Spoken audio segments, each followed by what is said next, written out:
সন্তানের প্রতি পিতামাতার দায়িত্ব কর্তব্য কি? সন্তানের প্রতি পিতামাতার দায়িত্ব অনেক বেশি। আমাদের দেশে বাবা মায়ের প্রতি সন্তানের দায়িত্বের ওয়াজ করা হয়, কিন্তু সন্তানের প্রতি যে বাবা মারও দায়িত্ব আছে এই ওয়াজ সচরাচর করা হয়।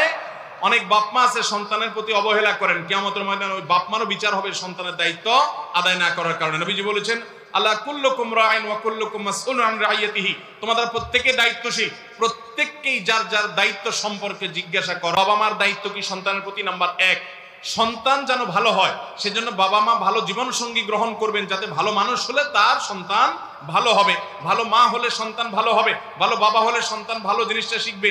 এই জন্য ভালো জীবন সঙ্গী নির্বাচন করবেন সন্তানের দিকে তাকে, এটা সন্তানের অধিকার বলা যেতে পারে। দ্বিতীয়ত, সন্তান যেন ভালো হয় সেজন্য আল্লাহর কাছে দোয়া করবেন। আল্লাহর কাছে দোয়া করবেন সন্তান জন্মের পর, কানে আজান দিবেন, ডান কানে আজান বাম কানে একামত, যাতে ভালো হয়। সন্তানের জন্মের পরে 7ম দিনে আকিকা দিবেন, এটা তার অধিকার। সন্তানকে ইসলামী শিক্ষায় শিক্ষিত করবেন, আমল শিখাবেন, নামাজ শিখাবেন, আল্লাহর সাথে পরিচিত করবেন এবং দ্বীনি পরিবেশ তাকে দিবেন, খারাপ পরিস্থিতি থেকে বাঁচাবেন।